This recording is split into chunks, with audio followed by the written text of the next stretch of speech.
नमस्कार दोस्तों, आप सभी का स्वागत है पीसीएस ज्ञान के इस यूट्यूब प्लेटफॉर्म पे। मैं गौरव तिवारी आप सभी का स्वागत करता हूं।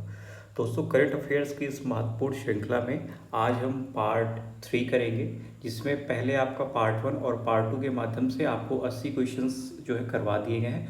अगर आपने उस वीडियो को ना देखा हो तो उसको देख सकते हैं, और अगर आपके पास समय का अभाव है तो आप उसकी स्पीड बढ़ा करके भी करंट अफेयर्स को कवर कर सकते हैं। लेकिन ये मान के चलें कि आपका ये सेशन बहुत इंपॉर्टेंट रहने वाला है। एग्ज़ाम में कहीं ऐसा ना हो कि जो प्रश्न आए वो इस वीडियो में हो और बाद में आपको अफसोस हो। तो आप स्पीड बढ़ा करके, लेकिन आपसे निवेदन है कि आप इस पूरा जो करंट अफेयर्स का जो हमारा पार्ट के माध्यम से जो सेशन चल रहा है आप उसको ज्वाइन करें और पूरा देख लें। भले एक ही बार देखें, लेकिन देखें ज़रूर प्लीज़। तो आज हम शुरू करते हैं 81 नंबर जो प्रश्न है वहाँ से, और इसमें आप इसको ज़रूर से ज़रूर देखिए। तो आज का सेशन हम लोग शुरू करते हैं दोस्तों। ओके, तो ध्यान रखिएगा कि 81वां प्रश्न है कि वैश्विक पवन ऊर्जा रिपोर्ट 2025 के अनुसार कुल स्थापित तटीय पवन ऊर्जा में भारत किस स्थान पर है? तो ध्यान रखिएगा, चौथे स्थान पे है। देखिए, पवन की बात हो रही है। आप एक चीज़ इसको यहाँ पे क्या कर सकते हैं ट्रिक के माध्यम से, कि पवन में जो पा है वो 4 है।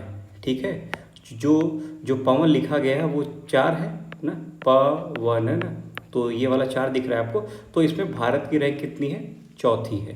तो आप इसको यहाँ से याद कर सकते हैं दोस्तों। ठीक है, तो ये आपका प्रश्न इंपॉर्टेंट है। यूपी पीपीएससी वनडे एग्जाम्स जो है वो सभी के लिए। ठीक है, 85वां प्रश्न है कि विश्व आर्थिक स्थिति और संभावनाएं 2025 के संदर्भ में निम्नलिखित कथनों पर विचार कीजिए। पहला है कि वर्ष 2024 में वैश्विक बेरोजगारी दर 5% पर बनी रहेगी।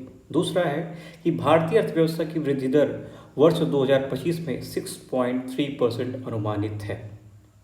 तो दोस्तों, इसका राइट आंसर होगा ऑप्शन सी, मतलब कि दोनों है। कि वैश्विक विश्व आर्थिक स्थिति और संभावना रिपोर्ट जो आई है उसमें ये बताया गया है कि 2024 में वैश्विक बेरोजगारी दर 5% पर बनी रहेगी। तो ये भी बिल्कुल सही है। और दूसरा है कि भारतीय अर्थव्यवस्था की वृद्धि दर वर्ष 2025 में इस रिपोर्ट के हिसाब से 6.3 अनुमानित है। तो आप इस डाटा को ध्यान रखिएगा, 6.3 ये पूछा जा सकता है। ओके, तो इसमें दोनों रहेगा। और ध्यान रखें कि चाहे जीएस का प्रश्न हो चाहे करंट अफेयर्स का प्रश्न हो, आप इसमें ध्यान रखेंगे कि ये क्या पूछ रहा है, कि कथन सही है कि सही नहीं है। तो इस पर आप विशेष ध्यान रखिएगा। आज का हमारा 83वां जो प्रश्न है वो है कि मानव विकास रिपोर्ट 2025 के संदर्भ में निम्नलिखित में से कौन सा या कौन से कथन सही हैं? पहला है कि इस सूचकांक में फिनलैंड प्रथम स्थान पर है। दूसरा कह रहा है कि भारत की रैंकिंग इस सूचकांक में 0.685 एसडीआई मतलब ह्यूमन डेवलपमेंट इंडेक्स, इसका फुल फॉर्म है, स्कोर के साथ 131वीं है। तो ध्यान रखिएगा दोस्तों, दोनों ही गलत है। मतलब 83 का हमारा ऑप्शन डी होगा कि भैया ना तो एक सही है और ना तो दो सही है। तो भैया सही क्या है? तो दोस्तों ध्यान रखिएगा, इसमें जो सही ऑप्शन है हमारा वो है ऑप्शन डी सही है। और इसमें आइसलैंड प्रथम स्थान पे है। ठीक है, और भारत इस सूचकांक में 0.685 स्कोर के साथ, स्कोर तो उतना ही है लेकिन रैंक कितनी है? 130 है। इंपॉर्टेंट प्रश्न है, आप सभी इसको नोट डाउन कर लें कि मानव विकास रिपोर्ट 2025 की बात हो रही है दोस्तों। तो प्लीज़ इसको नोट डाउन कर लें और बार बार इस सीरीज को, इस वीडियो को देख सकते हैं और आपका सेशन पूरा कंप्लीट हो जाएगा। ठीक है, 84 है कि ब्रांड फाइनेंस द्वारा जारी ग्लोबल 500 2025 रिपोर्ट के अनुसार भारत का सबसे मूल्यवान ब्रांड कौन सा है? 85। तो दोस्तों ध्यान रखिए कि जो बात टाटा में है वो बात कहीं नहीं है। टाटा की गाड़ियाँ देखते हैं ना कितनी मजबूत होती हैं, तो वैसे ही टाटा का ब्रांड भी है। तो ध्यान रखिएगा, 84 का ऑप्शन सी हमारा सही होगा कि टाटा ग्रुप वो भारत का सबसे मूल्यवान ब्रांड है। ओके, ब्रांड फाइनेंस की उपयुक्त रिपोर्ट के अनुसार एप्पल विश्व का, अगर विश्व के संदर्भ में पूछा जाएगा तो एप्पल है। एप्पल जो फ़ोन आता है, आईपैड आता है उसका। और इस सूची में भारत का सबसे मूल्यवान ब्रांड टाटा ग्रुप है, जिसकी सूची वर्ल्ड वाइड बात की जाए तो 60 है। तो फिलहाल इतना इंपॉर्टेंट नहीं है। विश्व के संदर्भ में पूछा जाएगा तो आपको एप्पल लगाना है, और भारत के संदर्भ में पूछा जाएगा तो आपको टाटा ग्रुप लगाना है। ठीक है, 85 है, निम्नलिखित कथनों पर विचार कीजिए। पहला है कि मई 2025 में नाइजीरिया में लासा बुखार से 100 से अधिक लोगों की मृत्यु हुई। दूसरा है कि लासा बुखार एक वायरल रक्तस्रावी बीमारी है। उपयुक्त कथनों में से कौन सा या से सही है? ठीक है, तो दोस्तों 85 का ऑप्शन सी हमारा सही हो जाएगा। इसमें एक और दो दोनों सही हैं। और ध्यान रखिएगा, ये लाइन हमें ध्यान से पढ़नी है कि कौन सा या कौन से सही हैं, तो दोनों सही हैं। ठीक है, लासा वायरस की पहचान पहली बार 1969 में नाइजीरिया में हुई थी। नाइजीरिया क्या है? अफ्रीका कॉन्टिनेंट में एक देश है। यह वायरस आमतौर पर खराब स्वच्छता वाले ग्रामीण क्षेत्रों में पाया जाता है। लासा बुखार रक्तस्रावी बुखार है। नाइजीरिया के लिए यह एक गंभीर चुनौती बना हुआ है। तो इनमें दोनों ही सही है। 85। ओके, गोल्डन डोम 86 है। गोल्डन डोम मिसाइल रक्षा कवच योजना किस देश द्वारा लॉन्च की गई है? ऑप्शंस आपके सामने हैं, तो ध्यान रखिएगा। गोल्डन डोम जो कि अभी हाल ही में बहुत चर्चा में था, तो उसको यूएसए ने लॉन्च किया है। ये मिसाइल रक्षा कवच योजना है। 20 मई 2025 को अमेरिकी राष्ट्रपति डोनाल्ड ट्रंप द्वारा गोल्डन डोम मिसाइल रक्षा कवच योजना का अनावरण किया गया है। ओके, 87 है कि अंतर्राष्ट्रीय बौद्धिक संपदा सूचकांक 2025 के संदर्भ में निम्नलिखित कथनों पर विचार कीजिए। विचार क्या करना है? और इसमें ध्यान रखिएगा, ये लाइन जरूर पढ़िएगा कि कौन सा या से सही है। ओके, तो 87 का हमारा आंसर हो जाएगा बी ऑप्शन। ओके, बी हमारा सही होगा। अब देखते हैं बी में भैया है क्या। पहला और तीसरा सही है कि इस सूचकांक में, अंतर्राष्ट्रीय बौद्धिक संपदा सूचकांक में, कुल देशों की संख्या 55 है। बिल्कुल सही बात है। भारत की रैंक कितनी है? 43 है। लेकिन पहले स्थान पे कौन है भैया? पहले स्थान पे यूएसए है। यूएसए पहला स्थान रखता है, ना कि स्विट्जरलैंड। ओके, तो ये इंपॉर्टेंट प्रश्न है। यकीन मानिए बहुत ही महत्वपूर्ण प्रश्न है। अगर आप इस वीडियो को देख रहे हैं और यहाँ तक पहुँचे हैं तो प्लीज़ चाहे स्पीड बढ़ा करके ही देखें, लेकिन पूरे सेशन को ज्वाइन करें। एग्जाम हॉल में मज़ा आने वाला है आपको। ओके, 88 है कि विश्व प्रसन्नता सूचकांक 2025 में भारत की रैंकिंग कितनी है? 102, 107, 115 और 118। आपको बताना है कि विश्व प्रसन्नता सूचकांक में भारत की रैंकिंग कितनी है। ओके, तो ध्यान रखिएगा 118। देखिए, हम कब जो है प्रसन्न हो पाते हैं, ज़्यादा खुश कब रहते हैं? जब हमें वोट देने का राइट मिलता है। और वोट देने का राइट क्या है? 18 वर्ष है। ओके, 18 वर्ष हमें वोट देने का राइट मिलता है। और 18 वर्ष के बाद ये कहा जाता है कि हम घूम सकते हैं, फिर सकते हैं। तो जब हमें फ्रीडम मिलती है क्या संवैधानिक रूप से, तो हम प्रसन्न होना शुरू करते हैं। तो इस रैंकिंग के हिसाब से एक ट्रिक है, आप इसको याद कर सकते हैं कि 118वीं रैंक है भारत की प्रसन्नता सूचकांक में। और ध्यान रखिएगा, फिनलैंड ये लगातार 8वें वर्ष शीर्ष स्थान पर बना हुआ है विश्व प्रसन्नता सूचकांक की। 89, संयुक्त राष्ट्र महासभा द्वारा हिमनद संरक्षण का अंतर्राष्ट्रीय वर्ष घोषित किया गया है। किसे? क्या है? हिमनद संरक्षण का अंतर्राष्ट्रीय वर्ष घोषित किया गया है। आपके सामने ऑप्शंस हैं, ए 2025, 2026, 2027 और 2029। 89, तो दोस्तों 2025 को संयुक्त राष्ट्र महासभा ने हिमनद संरक्षण का, क्योंकि क्या है इस समय पूरे विश्व में जो सबसे बड़ी समस्या है, या आप अपने हाल फिलहाल में जो न्यूज़ आ रही हैं उसमें आप देखेंगे कि बाढ़ का खतरा, ग्लोबल वार्मिंग का खतरा बहुत ज़्यादा हो गया है। तो संयुक्त राष्ट्र सभा ने 2025 को इसीलिए स्पेशली इसीलिए अंतर्राष्ट्रीय वर्ष घोषित ही कर दिया गया है कि हिमनदों का संरक्षण किया जाए, जो कि बाढ़ आ रही है उसको रोकने का प्रयास किया जाए। ठीक है। 90 है कि विश्व जल विकास रिपोर्ट 2025 के अनुसार वर्ष 2000 से 2021 के बीच जल की वैश्विक मांग में कितने प्रतिशत की वृद्धि हुई है? मतलब 2000 से लेकर के 2021 के बीच। और ये रिपोर्ट कब आई है? 2025 में। तो दोस्तों ध्यान रखिएगा 14% की वृद्धि हुई है। ओके, 14% की वृद्धि हुई। ये डाटा पूछा जा सकता है, नहीं तो आप अगर ऐसे में चाहें तो या कहीं और इसको मेंशन कर सकते हैं। बट अगर आपने सुना है, आपके नॉलेज में है, मतलब पढ़ने वाली चीज़ें वैसे भी खराब नहीं जाती हैं। ओके, 91 है कि आर्थिक स्वतंत्रता सूचकांक 2025 में विश्व की सबसे स्वतंत्र अर्थव्यवस्था घोषित किया गया है। डेनमार्क को, नीदरलैंड, नॉर्वे या सिंगापुर? तो दोस्तों ध्यान रखिएगा, सिंगापुर को आर्थिक स्वतंत्रता सूचकांक 2025 में विश्व की सबसे स्वतंत्र अर्थव्यवस्था। भाई सबसे फ्री, मतलब कि क्या बिजनेस के पर्पज से क्या एनवायरनमेंट होगा सिंगापुर में, तो बात इसकी की जा रही है। तो सिंगापुर की रैंक जो है वो पहली है आर्थिक स्वतंत्रता सूचकांक 2025 की रिपोर्ट में। ओके, और भारत की रैंक कितनी है? 128। और अंतिम स्थान पर उत्तर कोरिया है और यहाँ का शासक बहुत ही फेमस है, किम जोंग। ओके, फिर 92 है कि विश्व प्रसन्नता शिखर सम्मेलन 2025 का आयोजन कहाँ किया गया है? 92। तो दोस्तों ध्यान रखिएगा, विश्व प्रसन्नता शिखर सम्मेलन 2025 का आयोजन कहाँ किया गया? Miami, Florida. Option D is correct. Okay, Miami. 93 है कि निम्नलिखित कथनों पर विचार कीजिए। पहला है कि मॉरिशस अंतर्राष्ट्रीय सौर गठबंधन के साथ कंट्री पार्टनरशिप फ्रेमवर्क पर हस्ताक्षर करने वाला पहला अफ्रीकी देश है। तो दोस्तों ध्यान रखिएगा, इंडियन ओशन में ये मेडागास्कर के पास ही है। मॉरिशस जो है ये वहीं पास में ही है। ओके, तो 93 का ये पहली बात हो गई, क्या ये सही है? दूसरा क्या कह रहा है कि मॉरिशस अंतर्राष्ट्रीय सौर गठबंधन के साथ कंट्री पार्टनरशिप फ्रेमवर्क पर हस्ताक्षर करने वाला वैश्विक स्तर पर चौथा देश है। तो दोस्तों इसमें पहला और दूसरा दोनों सही होगा। क्या है? पहला क्या है कि मॉरिशस अंतर्राष्ट्रीय सौर गठबंधन के साथ कंट्री पार्टनरशिप फ्रेमवर्क पर हस्ताक्षर करने वाला पहला अफ्रीकी देश है। इंपॉर्टेंट है, वेरी गुड।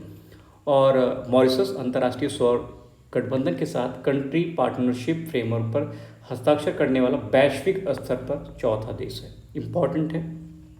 और ये लाइन तो आपको ध्यान ही रखनी है कि कौन सा सही है, कौन सा सही नहीं। इसको आदत बना लीजिए, क्योंकि हर एग्ज़ाम में अगर कोई 1-2 या 3-4 नंबर से फेल हो रहा है तो 1-2 प्रश्न ऐसे आते हैं कि जो आपसे माइनर मिस्टेक हो जाती हैं। तो प्लीज़ इसको याद रखें और एग्ज़ाम्स में अपने सुधारें। हाल ही में अंतर्राष्ट्रीय अपराध न्यायालय से अलग होने की घोषणा करने वाला पहला यूरोपीय देश कौन सा है? 94। तो ऑप्शन सी है दोस्तों। इसने क्या कहा? इसने कहा कि भैया मैं अंतर्राष्ट्रीय अपराध न्यायालय से अलग होने की घोषणा कर रहा हूँ, अनाउंसमेंट कर रहा हूँ। ठीक है, तो अंतर्राष्ट्रीय अपराध न्यायालय से अलग होने की घोषणा करने वाला पहला यूरोपीय देश, यूरोपीय की बात है तो ये हंगरी है दोस्तों। 94 का option C is correct. Okay, वैश्विक प्रौद्योगिकी शिखर सम्मेलन 2025 जिसका मुख्य विषय संभावना है, इस सम्मेलन का आयोजन कहाँ किया गया है? तो ये न्यू दिल्ली में हुआ है, वैश्विक प्रौद्योगिकी शिखर सम्मेलन 2025। ओके, और हुआ कब से? 10 से 12 अप्रैल 2025 के मध्य नई दिल्ली में किया गया। ये भी कई बार ऐसा होता है कि डेट दी जाती है कि भाई 10 मई में हुआ है कि 10 जुलाई में हुआ है कि 10 सितंबर में हुआ, ऐसा पूछा जाता है। तो ध्यान रखिएगा यहाँ पे 10 से 12 अप्रैल 2025 के मध्य ये किया गया है। ओके, 96 है कि विश्व सामाजिक सुरक्षा रिपोर्ट 2024-26 के अनुसार भारत का सामाजिक सुरक्षा कवरेज वर्ष 2024 में कितना है? तो 48.8 है। ये प्रश्न पहले इसी सेशन में आ चुका है, तो लेकिन ये आपके लिए बेहतर है कि चीज़ें रिपीट होंगी, और जितनी बार आप इस वीडियो को देखेंगे एग्ज़ाम्स के पहले तो वो आपके लिए बहुत ही फ्रूटफुल होने वाली है। और आप समझ लीजिए 35 से 40 मिनट की हर एक वीडियो है, तो आप उसको चाहें तो 2.5 से 3 घंटे में सारी की सारी वीडियो आप देख सकते हैं। और ये आपकी 11 तारीख के पहले 800 प्रश्न का ये सारा 8 वीडियो के माध्यम से आपको सारा करा दिया जाएगा। ओके, 97 है कि तीसरा संयुक्त राष्ट्र महासागर सम्मेलन 2025 का आयोजन नीस फ्रांस में किया गया। यह सम्मेलन किसके द्वारा आयोजित किया गया था? 97 है। 97 का option D is correct. France और कोस्टारिका द्वारा संयुक्त रूप से किया गया था। क्या? तीसरा संयुक्त राष्ट्र महासागर सम्मेलन 2025। ओके, 9 से 13 जून 2025 के बीच नीस फ्रांस में किया गया है। ओके, फिर है कि 51वें G7 शिखर सम्मेलन 2025 में भारत के अतिरिक्त अन्य कितने आमंत्रित देश इसमें शामिल थे दोस्तों? 98 है। तो ऑप्शन डी इज करेक्ट, 6 हैं। ठीक है, मतलब टोटल नंबर ऑफ कंट्रीज कितनी थी? 7 थी। तो इसमें अन्य की बात हो रही है, मतलब 6+1। ओके, मतलब एक तो अपना इंडिया ही है। तो ध्यान रखिएगा कि उसमें 51वां सबसे पहले ये ध्यान रखते हैं कि 51वां G7 शिखर सम्मेलन 2025 कनाडा की अध्यक्षता में जो है ये हुआ था अल्बर्टा में, मतलब ये नाम है कनाना, इसके अल्बर्टा कनाडा में होता, जिसमें आपने ध्यान में रखा होगा कि एक बार ऐसा लग रहा था कि प्रधानमंत्री जी को बुलाया जाएगा कि नहीं बुलाया जाएगा, लेकिन बाद में वैश्विक स्तर पर जब कनाडा के ऊपर दबाव पड़ा तो वो भारत को बुलाने के लिए उनको मजबूर होना पड़ा। नहीं तो उस टाइम पे थोड़ा सा जो है कॉन्फ्लिक्ट चल रहा था भारत और इंडिया का। तो भारत के अलावा आमंत्रित देशों की संख्या 6 है, ऑस्ट्रेलिया, ब्राज़ील, मैक्सिको, दक्षिण अफ्रीका, दक्षिण कोरिया एंड यूक्रेन। ओके, 99 है इंटरनेशनल बिग कैट अलायंस की पहली बैठक 16 जून 2025 को। एक प्रश्न तो यहीं से आ गया। ओके, ध्यान रखिएगा। अगर आप सेशन को पूरा देखें, यकीन मानिए आपको बहुत मज़ा आने वाला है। इस चैनल से जुड़े और चैनल को प्लीज़ सब्सक्राइब करें बहुत मेहनत से। ओके, बहुत मेहनत से मैं आपको पढ़ा रहा हूँ, तो प्लीज़। बैठक में IBCA का महानिदेशक किसे नियुक्त किया गया है? ओके, तो दोस्तों 99 का ऑप्शन हमारा सही होगा, option B is correct, SP Yadav. Okay, कौन है? SP यादव है, SP यादव, ठीक है, को महानिदेशक नियुक्त किया गया है। और अध्यक्ष कौन है भैया? भूपेंद्र यादव। देखिए, डायरेक्टर वगैरह किस क्षेत्र में होते हैं भाई? जब SP जो होता है वो महानिदेशक वगैरह हो सकता है, लेकिन भूपेंद्र जी क्या होते हैं? ये अध्यक्ष वगैरह, मतलब थोड़ा सा नेता टाइप वाला नाम लग रहा है। ओके, तो आप इसको यहां से भी थोड़ा ध्यान में ले सकते हैं या दे सकते हैं। ओके, संयुक्त राष्ट्र जैव विविधता सम्मेलन, 100वां प्रश्न है आपका कि COP16 21 अक्टूबर से 1 नवंबर 2024 के मध्य काली कोलंबिया में। तो ध्यान रखिएगा, अगर आपको ये दे रहा है क्योंकि अक्टूबर में हुआ था तो ये बिल्कुल आने की संभावना है। तो काली कोलंबिया में हुआ था क्या? संयुक्त राष्ट्र जैव विविधता सम्मेलन, COP16 इसको कहा जाता है। इंपॉर्टेंट है। COP16 के विस्तारित सत्र का आयोजन कहाँ किया गया है? ओके, 100 है दोस्तों, तो ऑप्शन ए इज करेक्ट, रोम में। संयुक्त राष्ट्र जैव विविधता COP16 के विस्तारित सत्र का आयोजन 25 से 27 फरवरी 2025 तक रोम, इटली में किया गया है। और इसका प्रमुख उद्देश्य मॉन्ट्रियल 2022 में स्वीकृत वैश्विक जैव विविधता रूपरेखा को प्रभावी तरीके से लागू करना इसका उद्देश्य है। ओके, 101 क्या है? वैश्विक भूख सूचकांक 2024 में कुल 127 देशों के GHI स्कोर की गणना की गई। इस सूचकांक में भारत की रैंक कितनी है? 101, तो ऑप्शन मतलब 105 ऑप्शन है इस करेक्ट। ओके, और भारत इस जो रैंकिंग आई है दोस्तों, इससे काफ़ी खुश नहीं, क्योंकि भारत फूड के मामले में विश्व की सबसे बड़ी खाद्यान्न योजना भारत चला रहा है और 85 से 90 करोड़ लोगों को भारत जो है वो राशन प्रदान कर रहा है। तो इस तरीके की रिपोर्ट बनाना और उसको ऐड करना ये भारत के लिहाज से, और भारत ने इस पर अपना स्टैंड भी दिखाया था कि भैया ये आप लोग गलत रिपोर्ट निकाल रहे हो, मैं इससे जो है वो आपके मतलब फेवर में ये हमारी रिपोर्ट नहीं है। तो कंसर्न वर्ल्ड वाइड और वेस्ट हंगर हेल्प द्वारा संयुक्त रूप से ये रिपोर्ट निकाली गई और भारत की रैंक 105वीं है दोस्तों, ठीक है। संयुक्त राष्ट्र विकास कार्यक्रम और ऑक्सफोर्ड गरीबी एवं मानव विकास पहल द्वारा संयुक्त रूप से जारी वैश्विक बहुआयामी गरीबी सूचकांक 2024 का केंद्रीय विषय संघर्ष के मध्य गरीबी। एक प्रश्न तो आपका यहाँ से मिल गया। वैश्विक आयामी गरीबी सूचकांक 2024 के केंद्रीय विषय क्या था? संघर्ष के मध्य गरीबी। दोस्तों ध्यान रखिएगा, बहुत ज़्यादा पढ़ना ये जरूरी नहीं है, लेकिन जो आप पढ़िए वो बिल्कुल तैयार रहे, क्योंकि प्रश्न उसी के आसपास से आते हैं। और लोग ज़्यादा पढ़ने के चक्कर में, जो ज़्यादा खाने के चक्कर में, जो कम खाते हैं वो अच्छे से पचा पाते हैं, लेकिन ज़्यादा पढ़ा हुआ अगर है और आप अगर मल्टीपल टाइम उसको रिविज़न नहीं करेंगे, चीज़ें स्किप कर जाएंगी। तो अभी भी समय है, वीडियो को आप 2-3 बार देखें और दोस्तों अपने दोस्तों के लिए भी इसको शेयर करें प्लीज़। बहुआयामी गरीबी वर्ष 2019-21 में कितने प्रतिशत रह गई है? तो 102, इसका राइट आंसर सी होगा, 16.4%। ओके, वैश्विक बहुआयामी गरीबी सूचकांक 2024 के अनुसार भारत की बहुआयामी गरीबी 2015-16 में 27.7 थी, जो कि घटकर कितना हो गई है? 16.4। तो भारत के लिए ये अच्छी चीज़ है। वर्ल्ड गिविंग इंडेक्स 103 जो क्वेश्चन नंबर है, इंडोनेशिया विश्व का सर्वाधिक उदार देश है। ये देखिए, आपको प्रश्न वो क्वेश्चन से ही मिल जाएंगे। ओके, उदार देश है। इस सूचकांक में भारत की रैंक पूछी जा रही भैया, तो भारत की रैंक हो जाएगी 26। भारत दानकर्ताओं के देशों की सूची में 26वें स्थान पर है। ओके, 103। क्यूएस यूनिवर्सिटी रैंकिंग 2025 के संदर्भ में निम्नलिखित कथनों पर विचार कीजिए। 104 है। तो चीन का पेकिंग विश्वविद्यालय एशिया का सर्वश्रेष्ठ विश्वविद्यालय रहा है। और दूसरा है कि रैंकिंग में सर्वाधिक विश्वविद्यालय भारत 162, मतलब भारतीय कुल विश्वविद्यालय 162 के शामिल हैं। क्या ये सही है? तो 104 का भैया, और इसमें ध्यान कि कौन सा सही है, तो इसमें ऑप्शन सी इज करेक्ट कि दोनों सही है कि भैया चीन का पेकिंग विश्वविद्यालय एशिया का सर्वश्रेष्ठ विश्वविद्यालय रहा है और भारत के कुल विश्वविद्यालयों की संख्या जो है 162 के साथ भारत शामिल है। ओके। 105 कि विश्व ध्यान दिवस के संदर्भ में निम्नलिखित कथनों पर विचार कीजिए। पहला और दूसरा और कथन ध्यान रखिएगा कौन सा सही है। तो कथन को ध्यान से पढ़ें, उसके बाद आप बताइए कि कौन सा सही होगा। तो 105 का सही उत्तर हो जाएगा सी। 1 और 2 दोनों सही है। कैसे? देखिए, विश्व ध्यान दिवस ये 21 दिसंबर को विश्व ध्यान दिवस के रूप में मनाने की घोषणा की गई है संयुक्त राष्ट्र के द्वारा और 21 दिसंबर 2024 को प्रथम विश्व ध्यान दिवस आयोजित किया गया है। ओके। 106 प्रधानमंत्री नरेंद्र मोदी की रूस यात्रा 8 से 9 जुलाई 2024 के संदर्भ में निम्नलिखित कथनों में से कौन सा सही है। देखिए, अगर जुलाई तक का है तो 1 साल या 1.5 साल से संबंधित प्रश्न आ सकते हैं, तो इसको आप ध्यान रखिएगा। पहला है कि दोनों देशों के मध्य वर्ष 2030 तक $100 बिलियन के द्विपक्षीय व्यापार के लक्ष्य निर्धारण पर सहमति है। दूसरा, प्रधानमंत्री नरेंद्र मोदी ने रूस में 2 नए वाणिज्य दूतावास कजान और एकातेरिनबर्ग में स्थापित किए जाने की घोषणा की है। तो 106 का राइट आंसर सी होगा, मतलब कि दोनों कथन सही है कि भैया 2030 तक $100 बिलियन के द्विपक्षीय व्यापार के लक्ष्य का निर्धारण किया गया है। किसके?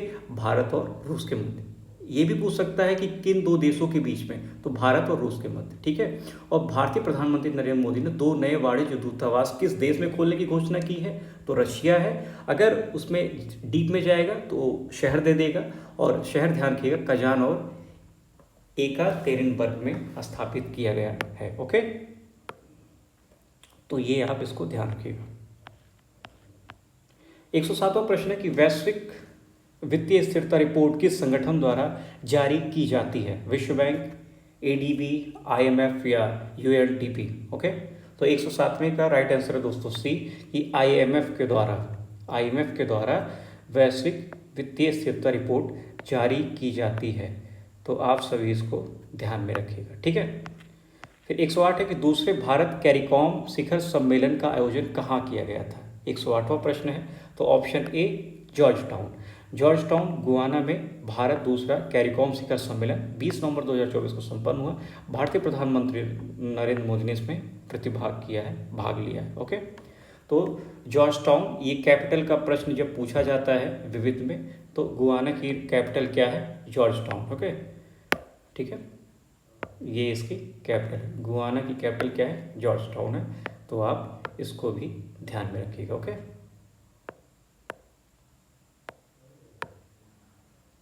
और 109वां प्रश्न है कि भारत के पहले तिरुवल्लुवर सांस्कृतिक केंद्र खोलने की घोषणा कहाँ पर की गई है? तो ऑप्शन है कंबोडिया, सिंगापुर, मलेशिया या इंडोनेशिया। तो दोस्तों ध्यान रखिएगा, option B is correct, Singapore में भारत के पहले तिरुवल्लुवर सांस्कृतिक केंद्र खोलने की घोषणा की गई है। ओके, इंपॉर्टेंट है। प्रधानमंत्री नरेंद्र मोदी को 110वां प्रश्न है, प्रधानमंत्री नरेंद्र मोदी को किस देश ने अपना सर्वोच्च नागरिक सम्मान grand commander of the order of the star and की ऑफ द इंडियन ओशन प्रदान किया गया है? 110वां प्रश्न है, option D is correct, Mauritius ने इनको ये सम्मान दिया गया है। ये 11-12 मार्च 2025 के बीच मॉरिशस की राजकीय यात्रा पर रहे। दोस्तों ध्यान रखिएगा, जब कोई राष्ट्राध्यक्ष राजकीय यात्रा पर आता है तो उसका संपूर्ण खर्च जो उस राष्ट्र जिस राष्ट्र में वो जाता है वो सरकार उसका वहन करती है। ओके, तो ये राजकीय यात्रा पर रहे और इनको उसी समय grand commander of the order of the star and की ऑफ द इंडियन ओशन। तो ध्यान रखिएगा, द इंडियन ओशन, भाई इसका मतलब ये होगा कि इंडियन ओशन में मॉरिशस है, तो इसी के नाम से उन्होंने, क्योंकि कई बार ऐसा होता है कि कंट्रीज दे देता है एक साइड में और दूसरे साइड में उस सम्मान का नाम क्या है वो दे देता है और आपको मिलान करना रहता है। तो यहाँ से भी आपका प्रश्न सही हो सकता है। ओके, और यह सम्मान पाने वाले वह पहले भारतीय प्रधानमंत्री हैं। ओके, 111वां है कि 10वें रायसीना डायलॉग 2025 के उद्घाटन सत्र में बतौर मुख्य अतिथि निम्नलिखित में से कौन था? 111वां प्रश्न है, Anura Kumara Dissanayake, Christopher Luxon, Paetongtarn Shinawatra and Gabriel Boric Font. तो दोस्तों ध्यान रखिएगा, ये प्रश्न हमने पहले सेशन में किया हो कि 10वें रायसीना डायलॉग जो हमारा न्यू दिल्ली में होता है, इसको न्यूजीलैंड के प्रधानमंत्री क्रिस्टोफर लक्सन ने इसको अटेंड किया था 16 से 20 मार्च 2025 के बीच। ठीक है। 12वां प्रश्न है, निम्नलिखित कथनों पर विचार कीजिए। पहला कथन है भैया कि प्रधानमंत्री नरेंद्र मोदी ने 18 जून 2025 को क्रोएशिया की आधिकारिक यात्रा की। दूसरा कथन है कि यह किसी भारतीय प्रधानमंत्री की पहली क्रोएशिया यात्रा थी। कौन सा कथन सही है? तो 112 का सही आंसर हमारा सी होगा, और ये चीज़ तो हमें ध्यान ही रखनी है कि कौन सा सही है। ओके, तो क्रोएशिया के प्रधानमंत्री आंद्रेज प्लेंकोविच, प्रधानमंत्री का नाम भी ध्यान रखिएगा, कई बार ऐसा होता है कि एक तरफ प्रधानमंत्री और दूसरी तरफ देश का नाम दे दें और आपको मिलान करना रहे। तो 18 जून 2025 को क्रोएशिया की आधिकारिक यात्रा इन्होंने संपन्न करी है और दोनों देशों के बीच 4 समझौतों पर हस्ताक्षर हुए हैं। ओके, किस देश द्वारा 113वां है कि किस देश द्वारा प्रधानमंत्री नरेंद्र मोदी को सर्वोच्च नागरिक सम्मान grand cross of the order of the Makarios III दिया गया है? तो भाई कहाँ की यात्रा पर थे ये? साइप्रस भी गए थे उस टाइम पे। तो 15-16 जून 2025 के दौरान साइप्रस प्रदान किया गया था। और साइप्रस की राजधानी आप सभी ध्यान रखिएगा, ये पूछा जा सकता है, निकोसिया है। निकोसिया है, ठीक है। साइप्रस की राजधानी क्या है? निकोसिया है। ओके, ये पूछा जा सकता है। 114वां प्रश्न है कि ऑपरेशन राइजिंग लायन किस देश द्वारा शुरू किया गया है? तो इजराइल ने इसको शुरू किया है। ओके, इजराइल ने इसको शुरू किया है। ओके, इजराइल ने ईरान के विरुद्ध 13 जून 2025 को ऑपरेशन राइजिंग लायन के नाम से सैन्य अभियान आरंभ किया है।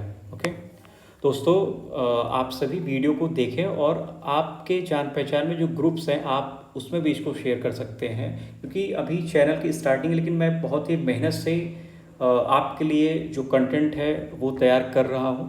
तो आप सभी सपोर्ट करें, चैनल को सब्सक्राइब करें और अपने दोस्तों को बताएं, और जो आपके पास ग्रुप्स हैं उसमें भी शेयर करिए, और प्लीज़ चैनल को सब्सक्राइब जरूर करिए प्लीज़। भारत 115वां है।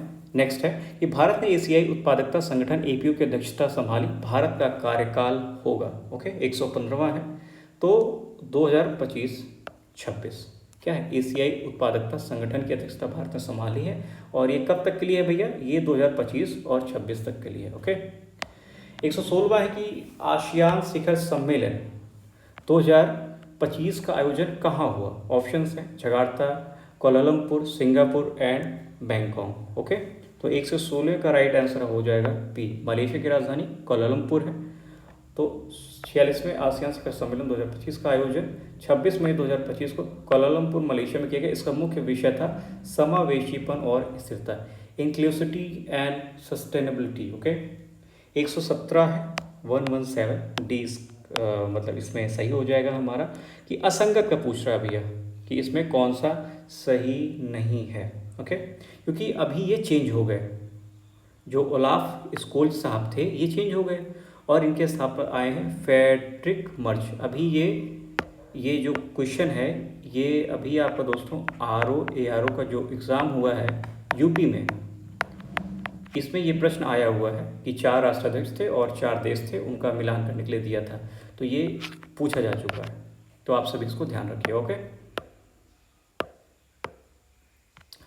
तो निम्नलिखित में से असंगत विकल्प का चयन कीजिए। तो डी वाला हमारा इसमें गलत हो जाएगा, ये तीनों सही हो जाएंगे। ओके, ऑस्ट्रेलिया के प्रधानमंत्री एंथनी एल्बनीज़ हैं, दक्षिण कोरिया के राष्ट्रपति ली जे म्यूंग है, और पोलैंड के राष्ट्रपति करोल नौरोकी हैं। Okay, 117 is D. ओके, 16वें ब्रिक्स शिखर सम्मेलन 2024 में भारत के शेरपा कौन थे? तो दम्मू रवि। 16वां जो ब्रिक्स शिखर सम्मेलन 2024 में हुआ था, भारत के शेरपा कौन थे? ये थे दम्मू रवि। 16वां ब्रिक्स सम्मेलन जो है ये 20 से 24 अक्टूबर 2024 में हुआ था, और इसमें नरेंद्र मोदी जी ने भाग लिया था, और ये हुआ कहाँ था? ये हुआ था रियो डी जेनेरियो, ब्राज़ील में संपन्न हुआ था। इसको हम इस तरीके से भी याद कर सकते हैं कि हाल ही में जो भारत और अमेरिका के बीच टैरिफ वॉर चल रही है, उसमें ट्रंप ने सबसे ज़्यादा टैरिफ विश्व में सबसे ज़्यादा वो ब्राज़ील के ऊपर लगाया है और भारत के ऊपर, दोनों के ऊपर 50-50% का टैरिफ लगाया है, जो कि विश्व में सबसे ज़्यादा है। तो इससे भी आप इसको ध्यान रख सकते हैं।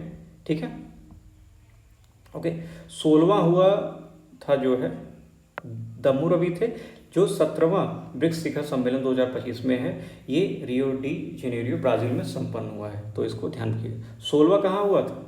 16 हुआ था रूस में हुआ था, लेकिन इसमें पूछा गया कि शेरपा कौन थे, तो भारत की तरफ से शेरपा थे दम्मुरवी। ओके, फिर है 119वां COP29 संयुक्त राष्ट्र जलवायु परिवर्तन शिखर सम्मेलन 2024 का आयोजन कहाँ किया गया है? 119वां ऑप्शन ए सही होगा दोस्तों, अजरबैजान की राजधानी बाकू है, वहाँ पे COP29 2024 में इसका आयोजन किया गया था। ठीक है, 11 से 24 नवंबर 2024 के बीच बाकू अजरबैजान की राजधानी है, वहाँ पे हुआ था। और ध्यान देने वाली बात ये है कि COP30 का आयोजन नवंबर 2025 में ब्राज़ील में प्रस्तावित है। ओके, तो ब्रिक्स वाला भी भैया यही होगा 17वां जो है, और COP30 भी नवंबर 2025 में ब्राज़ील में ही होगा। ओके, 120वां है कि संयुक्त राष्ट्र सतत विकास समाधान नेटवर्क द्वारा जारी सतत विकास रिपोर्ट 2025 में भारत की रैंकिंग क्या है? 120वीं। ओके, इसमें है 99 सतत विकास समाधान नेटवर्क, सतत विकास रिपोर्ट 89 है, सॉरी 99 है, और ऑप्शन बी हमारा सही हो जाएगा। 2024 में कितनी रैंक थी? 109 थी, तो भारत ने काफ़ी अच्छा सुधार किया और 10 अंकों की या 10 रैंक का इन्होंने सुधार किया है। ओके, 121वां है कि ऊर्जा संक्रमण सूचकांक 2025 के संदर्भ में निम्नलिखित कथनों पर विचार कीजिए। 121वां, तो इसमें कौन सा कथन सही, ये लाइन तो आपको ध्यान ही रखनी है। ओके, तो 121 का सी हो जाएगा कि भैया दोनों सही हैं। क्या कि विश्व आर्थिक मंच ऊर्जा संक्रमण सूचकांक कौन जारी करता है? तो विश्व आर्थिक मंच जारी करता है, और सूचकांक में स्वीडन प्रथम रैंक पर है तथा भारत विश्व के 118 देशों में से 71वें स्थान पर है। किसमें? ऊर्जा संक्रमण सूचकांक 2025। ये लाइन आपको ध्यान रखनी है, और ये सभी इंपॉर्टेंट प्रश्न हैं। आप बीपीएससी देने जा रहे हो, यूपीपीएससी देने जा रहे हो, या कोई वनडे एग्जाम दे रहे हो, एसएससी दे रहे हो, तो ये सारे प्रश्न पूछे जाते हैं, और आप सभी इसको अच्छे से तैयार करें। Okay, QS world university rankings 2026 में भारत के कुल कितने संस्थान शामिल हैं? 122 का बी हो जाएगा 54 कि क्यूएस वर्ल्ड यूनिवर्सिटी रैंकिंग्स 2026 में भारत के कुल कितने संस्थान शामिल हैं दोस्तों? तो 54 शामिल हैं। ओके, और आईआईटी दिल्ली को इस रैंकिंग में समग्र रूप से 123वां स्थान प्राप्त हुआ है, जो इस सूची में भारत की तरफ से शीर्ष संस्थान है आईआईटी दिल्ली। ओके, और पहले रैंक पे कौन है? इसमें देखिए, इसमें आपके वर्ल्ड की बात हो रही है, तो अमेरिका का मैसाचुसेट्स है, ये फर्स्ट रैंक पाता है, और उसके बाद आईआईटी दिल्ली है, इंडिया का 130वीं रैंक है। और भारत के कुल कितने विश्वविद्यालय हैं दोस्तों? कितने संस्थान हैं, सॉरी विश्वविद्यालय में कितने संस्थान हैं? तो वो है आपका 54। ओके, 123वां निम्नलिखित में से गलत युग्म का चयन कीजिए। आप इसमें से गलत युग्म बताना है, तो 123वें का इनमें से कोई नहीं, मतलब भैया इसमें सब सही है, ये ध्यान रखने वाली बात है। Israel operation rising lion, Iran operation true promise third, और अमेरिका ऑपरेशन मिडनाइट हैमर, जो उसने B2 बॉम्बर से जो बम गिराया था उसी की बात कर रहा है कि ऑपरेशन मिडनाइट हैमर। तो ये मतलब ये प्रश्न यकीन मानिए 100% कहीं ना कहीं पूछा जाना है, और ये वेरी इंपॉर्टेंट है, आप इसको नोट कर लीजिए। वीडियो को बार बार देखें, स्पीड आप बढ़ा भी सकते हैं, बट इस वीडियो को देख लिया तो मुझे लगता है कि आपकी जो करंट अफेयर का जो सेक्शन है वो कंप्लीट हो जाएगा। ओके, 124वां प्रश्न है कि भारत को संयुक्त राष्ट्र आर्थिक एवं सामाजिक परिषद का सदस्य किस अवधि के लिए चुना गया है? 124वां है, तो ऑप्शन बी इज करेक्ट, 2026 से 28 के लिए। क्या है कि भारत को संयुक्त राष्ट्र आर्थिक एवं सामाजिक परिषद का सदस्य चुना गया है 2026 से 2028 के लिए। ओके, 125वां कि हाल ही में किस देश में विश्व का पहला वाणिज्यिक स्तर पर ई मेथनॉल संयंत्र शुरू हुआ है?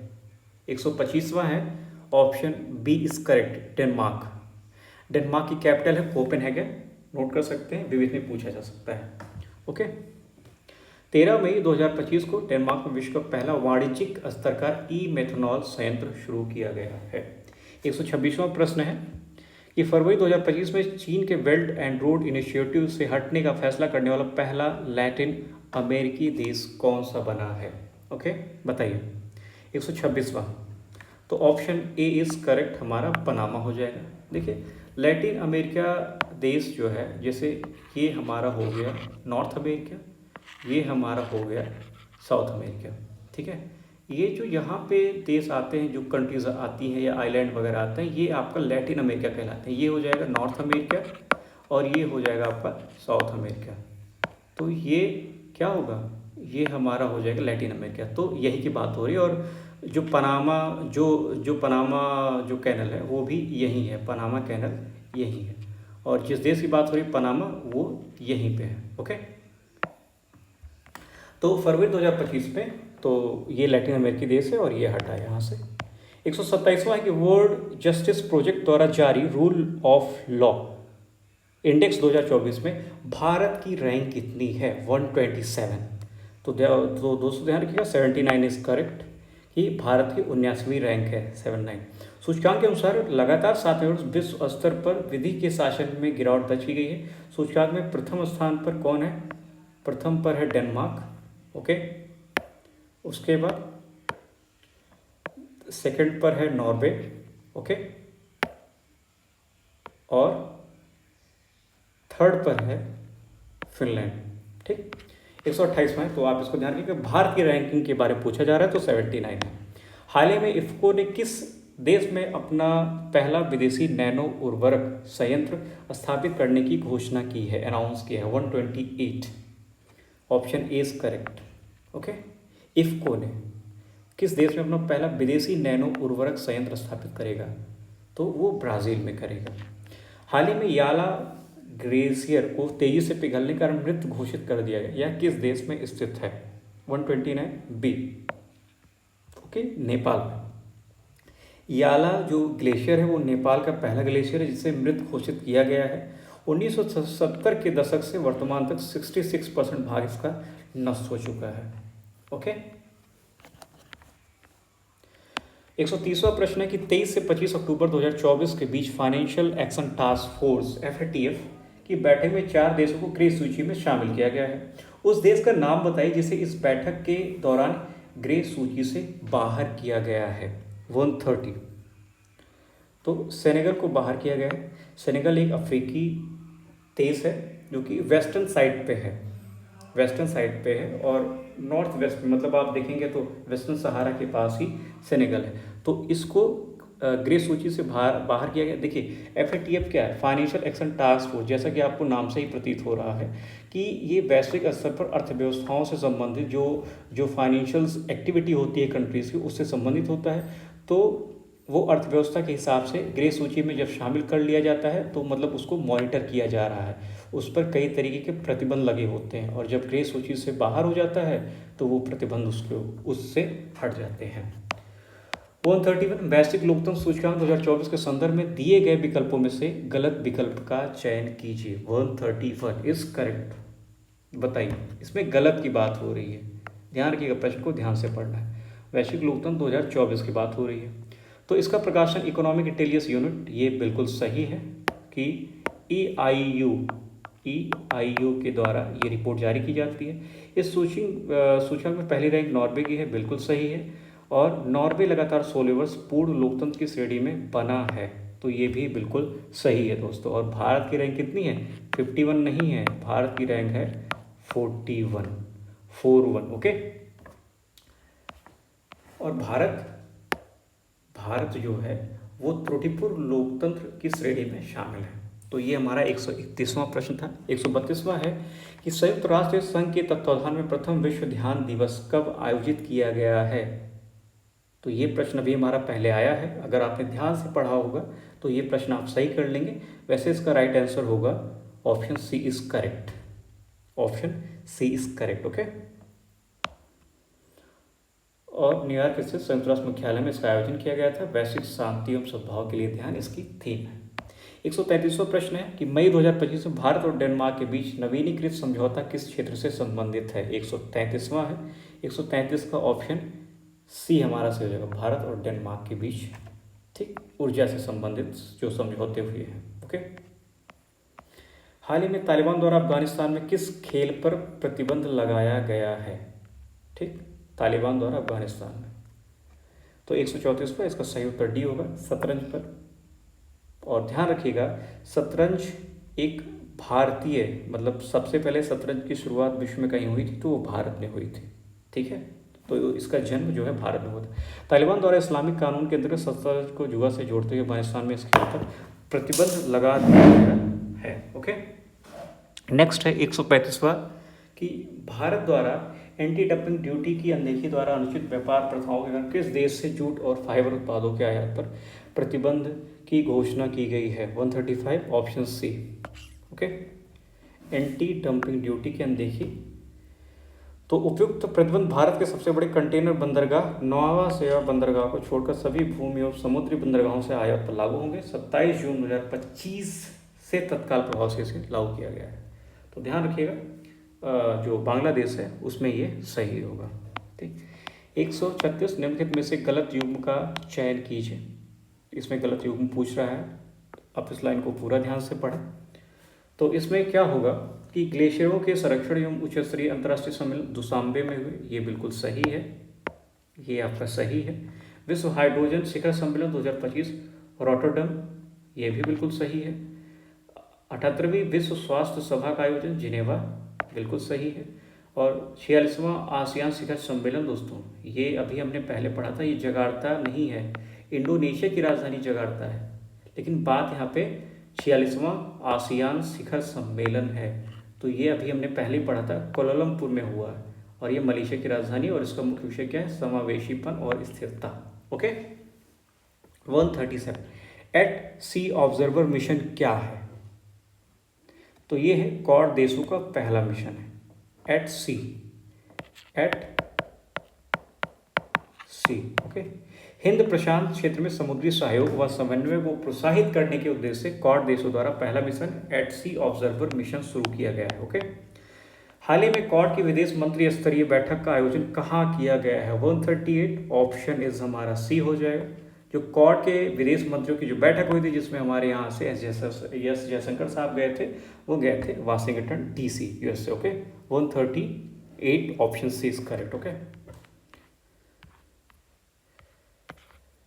उसके बाद एक पेड़ माँ के नाम पहल के तहत प्रधानमंत्री नरेंद्र मोदी ने किस देश में आम के पौधे को रोपित किया था? उस समय ये उस देश के दौरे पे थे और वहीं पे उन्होंने एक पेड़ माँ के नाम के तहत प्रधानमंत्री नरेंद्र मोदी ने आम का पौधा वहाँ पे रोपित किया था। तो ये मालदीव है, जिनसे अभी भारत और मालदीव के बीच काफ़ी विवाद रहा। और यहाँ के जो राष्ट्रपति हैं वो मोहम्मद मुइज़ू हैं। 140वां कि विश्व स्वास्थ्य संगठन के अनुसार कौन सा देश ट्रेडिशनल नॉलेज लाइब्रेरी शुरू करने वाला पहला देश बन गया है? 140वां, तो ऑप्शन बी है भारत। ठीक। 141वां निम्नलिखित कथनों पर विचार कीजिए। पहला और दूसरा दो कथन है और बताना है कौन सा सही है। नेपाल ने ऑनलाइन फ्रॉड और मनी लॉन्ड्रिंग के चलते टेलीग्राम को बैन कर दिया है। ठीक। और फ्रांस द्वारा फिलिस्तीन को राज्य के रूप में मान्यता देने की घोषणा की गई है। तो ये दोनों ही कथन सही कि फ्रांस ने अभी भी अनाउंस किया है कि इनको कुछ टाइम के बाद फिलिस्तीन को राज्य के रूप में मान्यता देने की अनाउंसमेंट की गई है। और नेपाल ने ऑनलाइन फ्रॉड जो हो रहे थे और मनी लॉन्ड्रिंग के को ध्यान में रखते हुए टेलीग्राम को बैन कर दिया गया है। 142वां है कि निम्नलिखित कथनों पर विचार कीजिए। विश्व में सर्वाधिक बाघों की संख्या भारत में है। ठीक है। और वैश्विक स्तर पर जंगली बाघों की संख्या घट रही है। तो दोनों ही कथन सही है और ये लाइन तो आपको ध्यान से पढ़नी है। वर्ल्ड पॉपुलेशन रिव्यू 2025 की रिपोर्ट के अनुसार भारत में कुल बाघों की संख्या, ये संख्या पूछी जा सकती है या कई बार पूछा भी गया, 3167 भारत में कुल बाघों की संख्या है। ठीक है, 3167। ओके। और विश्व में सर्वाधिक बाघ जो है वो सर्वाधिक है। ठीक। वैश्विक स्तर पर जंगली बाघों की संख्या घट रही है। कंबोडिया में 2007 के बाद कोई जंगली बाघ नहीं देखा गया है, कंबोडिया। ओके। निम्नलिखित में से किस देश की जनसंख्या में लगातार 14वें वर्ष गिरावट दर्ज की गई है? 143, 143। तो जापान है, नो डाउट। ठीक। 144वां है कि भारत के सर्वोच्च न्यायालय के साथ किस देश के सर्वोच्च न्यायालय का न्यायिक सहयोग हेतु समझौता हुआ है? नेपाल। ठीक। 145वां, भारत एवं स्पेन ने किस वर्ष को डुअल ईयर के रूप में मनाने की घोषणा की है? ठीक है, तो ऑप्शन बी हमारा सही है। भारत और स्पेन ने डुअल ईयर के रूप में मनाने की घोषणा की 2026 को। ठीक है। New York times travel 146 question number, New York times travel ranking 2025 में दुनिया के सर्वश्रेष्ठ पर्यटक स्थलों की सूची में चौथा स्थान भारत के किस राज्य को दिया गया है? ये दिया गया असम को, जहाँ के जो मुख्यमंत्री हैं वो हैं हेमंत विश्वा शर्मा। ठीक है, माफ करिएगा, मुख्यमंत्री हैं। Okay. New York times travel ranking में असम को 2025 में दुनिया के 52 सबसे पर्यटक स्थलों की सूची में चौथा स्थान प्राप्त किया गया। ठीक है। कौन सा देश फीफा विश्व कप 2030 से पहले अपने शहरों में सफाई के लिए 30 लाख लावारिस कुत्तों की मारने की योजना बना रहा है? 147 मोरक्को। ऐसे किसी भी आयोजन का क्या ही मतलब है जब जीव को जीने न दिया जाए और उनको मार दिया जाए? तो ये बहुत ही शर्म की बात है इस दुनिया के लिए और इस देश के लिए भी। 30 लाख लावारिस कुत्तों को मारने की योजना बना रहा है। सोचिए, एक आयोजन के चक्कर में 30 लाख कुत्तों की जान ले ली जाएगी। Bharat artificial intelligence, digital technology और ग्रीन इंडस्ट्रीज में विश्व में सबसे तैयार बाजार है। मतलब इसमें पूछी जाए रैंक कितनी है, तो ध्यान रखिएगा, दूसरी रैंक है आर्टिफिशियल इंटेलिजेंस, डिजिटल टेक्नोलॉजी और ग्रीन इंडस्ट्रीज में। ओके, तो इसमें हमारा ऑप्शन बी इज करेक्ट। 149, निम्नलिखित में से भारत के किस परमाणु संस्थान से अमेरिका द्वारा प्रतिबंध हटाया गया है? 149 ऑप्शन डी इज करेक्ट। उपयुक्त सभी से भारत के किस परमाणु संस्थान से अमेरिका द्वारा प्रतिबंध हटाया गया है? अमेरिका द्वारा भारत के 3 परमाणु संस्थानों से प्रतिबंध हटाया गया है। इसमें बार्क है, IGCRAR है और IRE है। Indian rare earth limited, Indira Gandhi परमाणु अनुसंधान केंद्र और भाभा परमाणु अनुसंधान केंद्र। 150, ला पैरोस 2025 क्या है? ये प्रश्न इंपॉर्टेंट है, पूछा जा सकता है। तो ये बहुराष्ट्रीय नौसैन्य अभ्यास है। देखते हैं कि ला पैरोस एक बहुराष्ट्रीय नौसैन्य अभ्यास है जिसका आयोजन फ्रांसीसी नौसेना द्वारा किया जाता है। उद्देश्य क्या है कि हिंद प्रशांत क्षेत्र में भाग लेने वाली नौसेनाओं के बीच समुद्री क्षेत्र जागरूकता बढ़ाना और समुद्री समन्वय को अनुकूलित करना है इसका उद्देश्य। ठीक। 151वां जो प्रश्न है हमारा वो है कि नेचर ह्यूमन बिहेवियर पत्रिका के अनुसार विज्ञान पर भरोसे के मामले में भारत विश्व में किस स्थान पर है? तो दोस्तों, भारत इसमें दूसरे स्थान पर है। वेरी गुड, बहुत बढ़िया। प्रश्नगत पत्रिका के अनुसार विज्ञान पर भरोसे के मामले में पहले स्थान पर मिस्र है और दूसरे स्थान पर हमारा प्यारा भारत है। 152वां प्रश्न है कि निम्नलिखित में से किसने वर्ष 2025 को ईयर ऑफ कम्युनिटी घोषित किया है? तो किस देश ने 2025 को ईयर ऑफ कम्युनिटी घोषित किया गया है? 152वां प्रश्न है हमारा सी हो जाएगा UAE। किसने किया है? UAE ने। ओके। 153वां प्रश्न है कि मोबाइल वर्ल्ड कांग्रेस 2025 का आयोजन कहाँ किया जाएगा? तो ये होगा दोस्तों, ये होगा हमारा बार्सिलोना। 3 से 6 मार्च 2025 तक मोबाइल वर्ल्ड कांग्रेस 2025 का आयोजन बार्सिलोना स्पेन में किया जाएगा। थीम है कन्वर्ज, कनेक्ट एंड क्रिएट। इसमें भारतीय प्रतिनिधित्व केंद्रीय दूरसंचार मंत्री ज्योतिरादित्य सिंधिया द्वारा किया गया। ओके। 154वां है कि विश्व सतत विकास शिखर सम्मेलन 2025 का आयोजन कहाँ हुआ है? ऑप्शंस आपके सामने हैं और सही उत्तर हमारा ऑप्शन सी होगा, न्यू दिल्ली विश्व सतत विकास शिखर सम्मेलन। ओके। आपको अगर इसका एक्सप्लेनेशन देखना होगा तो आप वीडियो पॉज करके देख सकते हैं और इसको याद कर सकते हैं। 155वां है कि संयुक्त राष्ट्र की दक्षता में सुधार लाने व इसे लागत अनुकूल बनाने के उद्देश्य से संयुक्त राष्ट्र महासचिव एंटोनियो गुटेरेस द्वारा घोषित पहल क्या है? 155 ऑप्शन बी UN80।